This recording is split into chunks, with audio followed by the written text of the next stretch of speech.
Bismillahirrahmanirrahim. Assalamualaikum warahmatullahi wabarakatuh. Alhamdulillahi rabbil alamin. Wassalatu wassalamu ala asyrafil anbiya'i wal mursalin wa ala alihi wa sahbihi ajma'in. Qala Allah fil Qur'an, a'udzu billahi as-sami'il 'alim minasy syaithanir rajim. Bismillahirrahmanirrahim. Wa ma khalaqtul jinn wal insa illa liya'budun. Kami tidaklah menciptakan, aku tidaklah menciptakan jin dan manusia kecuali mereka menyembah kepadaku. Shadaqallah wa shadaqa rasuluh wa ba'du. Pertama yang saya hormati Kepala MTSI Kebun Berangin Pak Ansari, dan para pimpinan kebun dari Pulau Raja, dari Air Batu, para ustadz, para alim ulama, dan bapak-bapak, ibu-ibu, saudara-saudara sekalian. Saya insya Allah tidak akan menyampaikan tausiah ini dalam waktu yang lama, karena kelaziman yang sudah biasa saya dan bersama rombongan MTSI dari kantor pusat itu kita membatasi waktu sampai jam 9 atau 21.30, itu paling lamanya. Biasanya waktunya ada sekitar 30 menit untuk tausiah. Jika nanti ada yang ingin dipertanyakan, mungkin kita bisa diskusi setelah itu sampai selesai. Apa yang ingin saya sampaikan adalah, kalau pakai judulnya adalah bekerja itu ibadah. Terus terang, kebanyakan kita orang Islam sering menganggap bahwa kalau sudah bicara ibadah, yang kebayang kita itu adalah sholat, yang kebayang kita itu adalah puasa, yang kebayang sama kita itu adalah berzikir, pergi haji. Terus kalau saya jalan, sore hari saya masih ada waktu, terus saya pergi ke rumah saudara saya. Sampai di sana saya bincang-bincang, cerita-cerita, jelang maghrib saya pulang. Sering sekali kita abai bahwa sebenarnya itu juga ibadah. Bahkan walaupun kita sudah sama paham, tapi juga sering kita abai bahwa ketika saya memiliki istri dan ketika saya sudah mengatakan qabiltu nikahaha, saya terima nikahnya, maka sejak itu saya sedang beribadah. Dan istri saya adalah teman ibadah saya. Teman ibadah saya kepada siapa? Kepada Allah Subhanahu wa ta'ala. Terus apanya yang menjadi ibadah? Yang menjadi ibadah adalah canda saya sama istri saya dan canda istri saya kepada saya. Terus apalagi kalau saya ngerayu istri saya, menyampaikan kalimat-kalimat yang kalau saya sampaikan kepada istri orang, maka suami orang bisa marah sama saya. Itu kalau saya sampaikan ke istri saya, nilainya ibadah. Bahkan bukan cuma itu. Kalau kemudian, maaf, saya melakukan hubungan intim dengan istri saya, itu juga ibadah. Maka tidak ada rangkaian dalam pernikahan, apapun yang saya lakukan kepada istri saya, selama itu menyenangkan dia, dan sebaliknya seperti itu, saya memenuhi haknya, terus kemudian dia menjalankan kewajibannya, maka semua itu ibadah. Saya pulang, dia lantas membuatkan teh untuk saya, itu ibadah. Saya pergi kerja, kemudian dia di rumah masak, menyediakan makanan setelah saya pulang, itu juga ibadah. Terus terang, di titik ini kita sering abai. Dan setan, kenapa setan senang sekali? Walaupun tidak berdosa, ada orang yang kemudian mereka bercerai, setan senang sekali. Walaupun tidak berdosa, jawabannya sederhana. Karena begitu seorang suami menceraikan istrinya, berhentilah ibadah yang paling mudah ini. Kenapa saya bilang paling mudah? Karena senyum saja saya sama istri saya ada pahala. Saya pergi sama dengan istri saya ada pahala. Maaf cakap, inilah ibadah. satu-satunya ibadah yang sampai nggak pakai baju pun saya dapat pahala. Coba bayangin, apa nggak gemes betul setan lihat kita? Maka yang paling suka setan, walaupun di sana ada orang berzina, ada orang mabuk, ada orang mencuri, ada orang melakukan ketidakbenaran, tapi setan itu paling senang kalau mendengar ada suami bilang, "Kuceraikan kau." Karena berhentilah ibadah. Bukan sekedar itu, hancurlah pertemuan dua keluarga yang semula menjadi satu keluarga besar. Dan bukan cuma itu, hancurlah anak-anak yang sudah lahir di situ. Itu kalau mau bicara ibadah. Dalam skala yang lebih luas, ternyata Islam inilah agama yang mengatakan bahwa bekerja itu ibadah. Satu hari dikabarkan Nabi itu pernah sampai-sampai memuji seorang laki-laki yang tangannya kasar sekali, tidak halus. Mungkin kalau ada orang yang salaman dengan saya, tangan saya masuk kategori yang halus. Kenapa? Karena memang jarang pakai kerja kasar. Tapi kalau pemanen, mungkin tangannya juga kasar. Orang pemecah batu kasar. Satu hari datang ke masjid, laki-laki yang tangannya kasar. Nabi bilang apa? Ini tangan penghuni surga ini. Kenapa Nabi memujinya? Sampai-sampai memunculkan keterperanjatan sahabat di seputar pernyataan itu. Ini siapa? Wali, orang khusus? Karena mereka tidak kenal. Jawabannya sederhana. Ini kenapa Nabi memujinya? Karena sebab tangan itu dipakai untuk mencari nafkah dan membawa harta halal ke rumahnya. Seorang suami ketika dia bekerja dan dia mengalami kecelakaan dalam kerjanya, maka hitungan kecelakaan itu sama dengan hitungan kecelakaan yang diterima oleh seorang syahid dalam pertempuran di jalan Allah. Nah, semua waktu 24 jam yang disediakan Allah nilainya ibadah.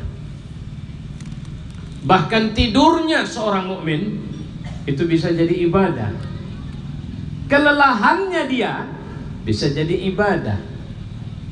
Selama, nah ini dia, batasannya itu dilakukan dalam cara-cara yang benar, mengikut ketentuan yang disuruh Allah untuk kita lakukan. Selama seperti itu caranya, maka sebenarnya surga itu bisa kita dapat dengan semua cara, Pak. Bapak jangan sedih kalau Bapak tidak bisa baca Quran. Ibu jangan sedih kalau kemudian pengetahuan agama ibu tidak mendalam. Ustaz, saya majelis taklim jarang pergi. Di rumah anak saya banyak, sama seperti istri saya. Beliau di rumah ngurusin 9 orang anak. Kalau bicara pergi ngaji ke sana, pergi ngaji ke sana, dia tidak sempat. Tapi alhamdulillah di sela-sela kesibukan ngurus 9 orang anak, dia bisa jadi guru ngaji di rumah. Artinya tidak ada alasan bahwa sebenarnya jika seorang hanya menjadi seorang ibu yang baik saja bagi anak-anaknya dan dia tidak banyak berimprovisasi, nggak arisan sana, nggak arisan sini, tapi dia menghabiskan waktunya secara tulus untuk kemudian membesarkan anaknya, maka itu juga pintu dia untuk bisa masuk ke dalam surga Allah. Jadi jangan bilang, kalau saya kayaknya berat Pak Ustadz. Memang terus terang maksiat nggak pernah, cuma saya ini sholat malam jarang, baca Quran juga tidak setiap hari. Nah, ini pernah ada cerita Nabi juga memuji seorang laki-laki, sehingga ketika itu Nabi duduk di dalam masjid, setiap ada orang, setiap waktu tertentu Nabi bilang, sebentar lagi kita kedatangan calon penghuni surga nih. Para sahabat tentu berdebar, karena mereka tidak yang disebutkan tentunya. Ternyata yang masuk seorang laki-laki biasa, yang jangankan masuk jajaran ring 1, ring 2, ring 3 Nabi, bahkan mereka tidak kenal. Besok Nabi ngomong yang sama, bentar lagi nih masuk calon penghuni surga nih. Yang masuk orang yang sama. Hari ketiga juga begitu, yang masuk orang yang sama. Ini membuat penasaran seorang sahabat yang bernama Abdullah bin Umar. Lantas ketika laki-laki itu pulang, dia bilang, mas bentar mas, boleh nggak saya numpang di rumahmu tidur nginap 3 hari aja? Karena saya sedang ada masalah dengan keluarga saya. Oh iya, boleh, silakan, ayo. 3 hari dia tinggal di situ. Pagi, siang, malam dia memperhatikan apa yang dibuat oleh orang yang dibilang Nabi sebagai penghuni surga ini. Tapi akhirnya dia sepertinya tidak menemukan sesuatu yang istimewa. Laki-laki ini pagi pergi kerja, pulang, kemudian sore hari, malam aktivitasnya ya biasa. Tengah malam tidak ada ibadah, tidak ada qiyamul lail. Zikir-zikir kelihatan dari kumat kamit mulut juga enggak. Baca Qur'annya juga tidak sederas yang dia bayangkan. Sampai hari ketiga Abdullah bin Umar bilang begini, mas sebenarnya saya ini cuma penasaran, saya nggak punya masalah dengan keluarga saya. Saya cuma penasaran, Nabi 3 hari kau masuk masjid Nabi, itu Nabi bilang kau ini penghuni surga. Sampai-sampai aku berpikir, tidak mungkin Nabi ngomong seperti itu kalau tidak ada yang luar biasa padamu. Laki-laki ini juga bingung, apa yang harus saya bilang samamu? Karena siapa aku 3 hari ini kau sudah lihat. Bagaimana aku dengan anakku, bagaimana aku dengan istriku, bagaimana aku dengan tetanggaku. Itulah aku, tidak ada yang istimewa. Dan memang benar kata Ibnu Umar, aku juga melihatnya. Terakhir dia permisi. Sudah agak jauh orang itu manggil lagi, mas, ntar sini dulu. Kayaknya kalaupun bolehlah, itu pun saya mohon ampun sama Allah ya, kalaupun bolehlah dibilang ada satu amal yang mungkin saja kayaknya cuma 1 mas. Ternyata itu nggak ketemu dari apa yang dia buat, tapi dari akhlak. Apa akhlaknya? Aku nggak pernah buat orang sakit hati, dan aku tidak mau membiarkan aku sakit hati karena orang. Pernah nggak Bapak Ibu merasa bahwa sering sekali kita ini jadi tong sampah orang? Sehingga kita bau, sehingga lalat banyak sama kita. Apa yang saya maksud dengan tong sampah? Caci maki orang kita sambut, fitnah orang kita dengerin, orang nyeritain aib kita ngedumel, kita marah. Sehingga setiap ketemu orang ada saja marah kita sama orang. Aku jijik nengok si Anu, kenapa? Dia ini yang pernah nyeritain aku. Aku nggak suka nengok si Anu, kenapa? Dia yang pernah fitnah aku nggak. Artinya dia jadi tong sampah orang yang berakibat dia tidak pernah berkembang. Kalau kita tidak pernah menyimpan sakit hati, kita rileks saja. Percayalah ibu, kalau ibu ada dengki kepada seseorang, maka ibu tidak akan pernah bisa maju dalam kehidupan ibu kapanpun. Kenapa? Karena setiap hidup kita disandera oleh orang yang kita dengki. Selalunya amal kita tergantung, dia buat apa, kita buat apa. Dia ngapain, kita ngapain. Kita selalu mengamat-amati dia terus. Sementara pekerjaan kita sebenarnya bukan mengamat-ngamatin orang itu. Orang yang sudah menyimpan dendam dalam hatinya, maka dia tidak akan pernah beranjak maju. Usia berlanjut tapi pikirannya tetap. Sudah 1 tahun, 2 tahun, 3 tahun, 10 tahun, dia tetap saja melihat orang itu dengan pandangan yang sama. Sementara orang itu sudah berubah. Pernah nggak di pinggir jalan atau di tengah jalan kita diserempet orang, yang nyerempet langsung lari begitu saja? Apa yang kita lakukan? Yang nyerempet mungkin sudah melakukan aktivitas yang macam-macam, kita masih 1/2 jam, 1 jam, 2 jam, 3 jam sampai rumah masih menceritain dia. Sementara alamatnya di mana, dia tinggal di mana, kenapa dengan dia, kita nggak tahu. Coba bayangkan. Ternyata laki-laki itu punya hati yang tidak mau menyimpan bekas keburukan orang, dan tidak mau membiarkan dia meninggalkan bekas buruk pada orang banyak. Bayangin, cara masuk surga ternyata banyak. Bukan cuma sekedar sholat, memperpanjang waktu sholat begitu lama, rajin ke masjid tapi membawa riya, selalu qiyamul lail tapi menyimpan rasa sum'ah atau merasa ujub kepada Allah, merasa bangga bahwa kayaknya di Abdiling, kayaknya di kebun ini akulah orang yang paling rajin sholat. Setiap hari minimal membaca Quran 1 juz, lantas datang penyakit juga yang namanya riya. Coba bayangin, ternyata dari ibadah-ibadah mahdoh yang kita kira menjadi sebab kita masuk surga, tidak sedikit orang yang Allah mengatakan bahwa mereka itu nantinya adalah pendusta. Kenapa dibilang pendusta? Kau dulu beramal soleh, kan bukan untukku. Kau lakukan amal solehmu, kau kan cuma ingin mendapatkan pujian orang banyak, dipanggil ustadz, dipanggil kaum, disebut-sebut sebagai Bilal, dan dimuliakan banyak orang supaya dudukmu di depan. Kau sudah dapat itu semua kan? Kau tidak minta pahala dariku, kau tidak minta ridhoku. Na'udzubillahi min dzalik. Bapak, Ibu, saudara-saudara, kita masuk kepada pelajaran yang menjadi unsur pelajaran inti kita. Kata begini, saya sedih kalau ada kita yang bekerja di kebun ini misalnya, menganggap bahwa ini cuma melulu urusan perut, ini urusan cari makan. Bahwa saya bekerja sebagai apapun, mau di pabrik, mau di bawah pohon sawit itu, ini pekerjaan cari makan, Pak. Tidak, ini urusan akhirat. Sawit-sawit itu nanti akan jadi saksi di hadapan Allah. Seperti apa kita bekerja? Apa betul kita bekerja dengan benar? Nah, kerangkanya sebenarnya sederhana.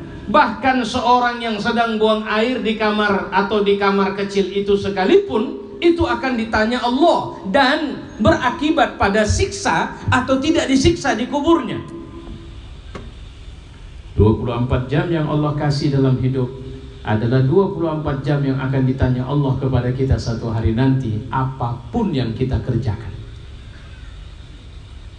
Ada orang yang kerjanya setiap waktu sholat dia pergi ke masjid, dia azan. Orang azan itu juga akan mendapat kebaikan dari Allah. Ada orang yang bekerja sebagai imam, berharaplah karena Allah telah memberikan pahala yang besar. Jangan berharap dari apa yang disediakan makhluk. Maka apa yang harus kita lakukan agar semangat atau apapun yang kita lakukan itu bernilai ibadah? Ini ada dua hal. Pertama, jangan pernah melakukan sesuatu tanpa niat. Jangan pernah, karena Nabi mengatakan innamal a'malu binniyat. Sebenarnya semua amal itu tergantung sebab niat. Wa innama likulli imri'in ma nawa. Dan semua itu akan tergantung dengan apa yang diniatkan. Ada seorang laki-laki menikahi perempuan karena cantiknya, hati-hati, kau akan disusahkan oleh perempuan itu. Bahkan kau akan mudah kehilangan cintamu kepada perempuan itu jika perempuan itu sudah kehilangan cantiknya. Ada orang yang menikahi seseorang karena kayanya, maka ketika dia bangkrut maka akan hilanglah cintanya, maka rusaklah nikahnya. Ada orang yang bekerja karena dia ingin kaya, maka perhatikanlah orang yang bekerja dengan keinginan kaya. Dia tidak berpikir halal haram penghasilan, dia lebih berpikir bagaimana bisa menambah dan terus menambah penghasilan. Dari bagaimana caranya pun sumber penghasilan itu datang. Allah mengingatkan kepada kita, hati-hati dengan niatmu. Karena seorang bahkan bukan cuma amalnya, kematiannya pun tergantung apa yang paling banyak bergelora di hatinya.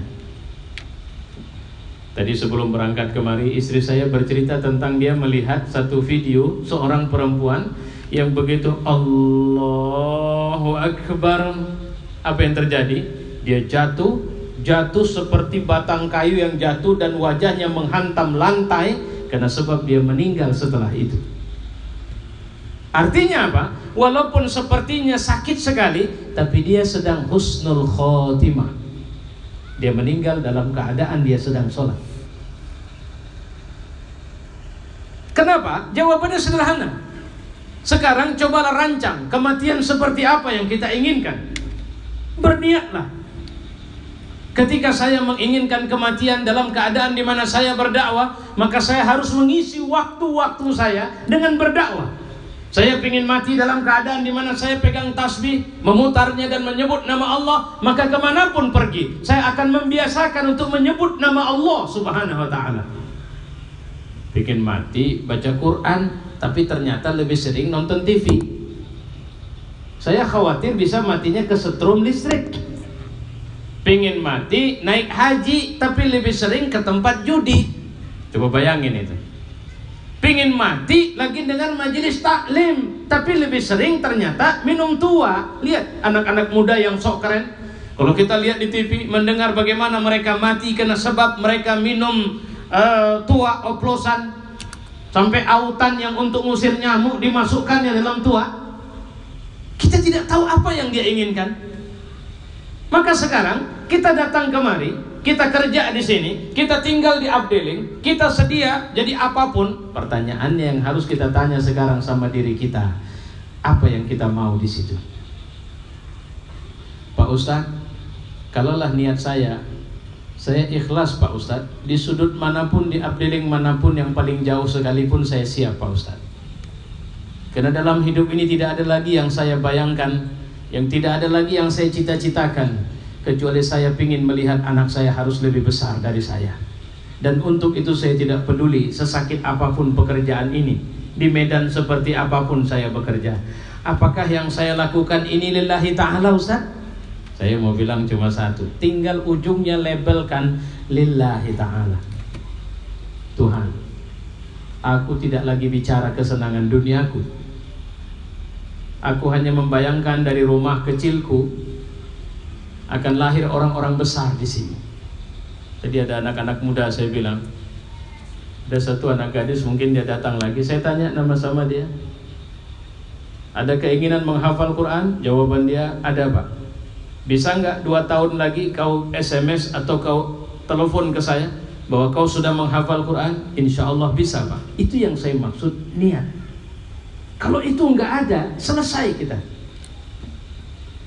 Seorang ditanya, apakah punya keinginan berangkat haji? Wah lah Pak, makan saja susah, cerita naik haji. Ibu bapak, tahun ini ada orang yang berangkat haji, dia modalnya dimulai dari nabung setiap hari cuma 2.000 rupiah.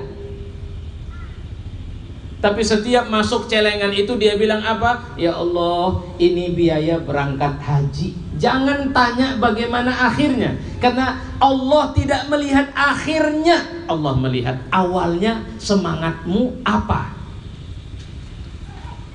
Karena kalau sudah semangat awalnya adalah pingin haji, Allah yang ngatur bagaimana cara berangkatnya. Dulu ada Ustadz Furqon namanya, saya pernah membaca kisahnya, cukup menarik.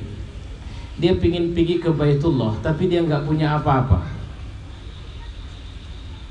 Setiap dia masuk masjid,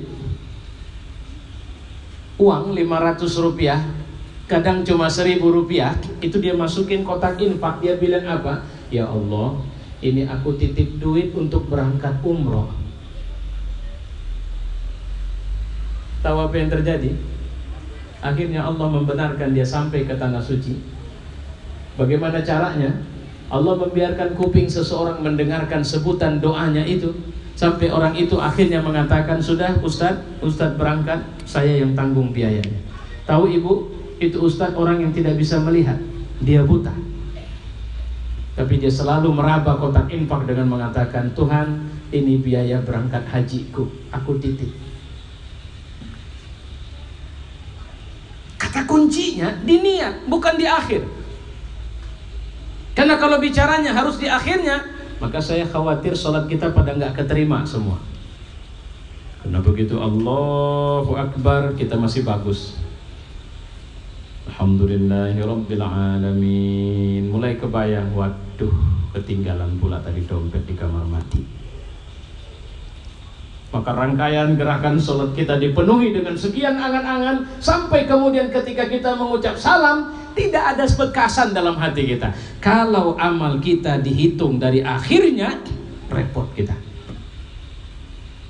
Tapi kalau ceritanya dari niat, apa kata orang? Ketika dia belum melakukan sama sekali, tapi sudah diujamkannya dalam hatinya, maka Allah tetap akan mencatat kebaikan itu terlaksana, walau dia belum pernah menjalankannya. Maka ibu, bapak, kalau punya anak di rumah, tanam niat. Berapa anak? Kayak saya, anak saya satu-satu saya tanam niat itu. Si Anu, ya Allah, saya pingin dia begini. Si Anu, ya Allah, saya pingin dia begini. Dari 9 orang itu, satu yang saya belum berhasil sampai sekarang. Semoga Allah memudahkan mereka dan memudahkan saya untuk akhirnya mendapatkan apa yang saya inginkan. Karena di rumah saya itu saya punya ribuan buku, tapi belum ada satu anak saya yang menjadi kutu buku. Saya sampai bilang sama mereka, saya kumpulkan mereka. Dulu Buya pernah datang ke rumah seorang. Buya ini orangnya senang baca buku. Begitu duduk, Buya melihat ada rak-rak buku yang begitu banyak. Buya datang ke situ dan Buya mulai membacanya dan bertanya kepada si pemilik rumah, "Bu, ini buku-buku siapa?" "Oh, ini buku Bapak dulu, Nak. Dulu Bapak waktu masih hidup, Bapak senang sekali membaca buku dan mengkoleksi buku-buku ini." Nah, saya bilang sama anak-anak saya tidak mau nanti kalau saya sudah mati, maka buku-buku ini hanya akan menjadi hiasan dinding rumah kalian. Dan ketika orang datang ke rumah kalian, orang bertanya buku siapa, kalian akan menjawab bahwa itu buku Buya, bukan buku kami. Saya tidak mau itu. Makanya sama dengan hidup. "Ustadz, kalau saya berniat kaya boleh nggak Ustadz?" Kan tidak salah. Tidak. Tapi cari alasanmu kenapa mau kaya. Karena kalau alasanmu tepat, jangankan kekayaan yang kau harap, Allah bisa kasih lebih. "Ustadz, kalau saya pingin jabatan, boleh nggak?" Maka jawabannya boleh. Tapi buat agreement, bangun deal. Nggak apa-apa Pak, memang saya sedang ada masalah sedikit. Dikasih minum pun tetap saja, jadi nggak masalah. Apa maksudnya? Artinya ketika nanti kau sudah sampai pada jabatan yang kau inginkan itu, apa yang kau mau di situ?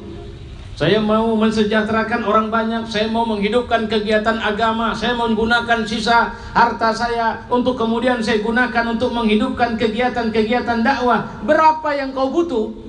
Sekian. Masih banyak orang yang ternyata lebih butuh. Nah, tambah. Artinya Allah itu maha kaya. Allah itu yang bisa mengangkat atau menumbangkan kita. Maka tidak sulit bagi Allah ketika kita meminta kepadanya. Karena percayalah, untuk harta jika kita ambil bukan dari Allah, kita tidak akan mendapatkan dengan benar. Yang kedua, ini yang terakhir. Kerja itu bisa bernilai ibadah kalau kita melaksanakannya sesuai dengan ketentuan syariat Allah Subhanahu wa ta'ala. Apa yang dimaksud sesuai dengan ketentuan syariat? Nih, pertama, jangan melakukan sesuatu yang Quran bilang A, kita buat B. Itu saja dulu. Jangan laksanakan sesuatu yang hadis bilang A, kita laksanakan B. "Ustadz, sekarang begini, saya kerja di kebun di bawah pohon sawit. Bagaimana cara saya untuk akhirnya nilainya ibadah?" Pertama, anggaplah sawit-sawit ini kawan ibadahmu, bukan objekmu, bukan yang harus kau eksploitasi.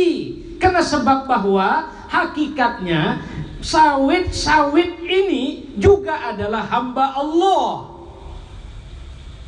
Hamba Allah yang ngapain? Yang mengabdi kepada Allah.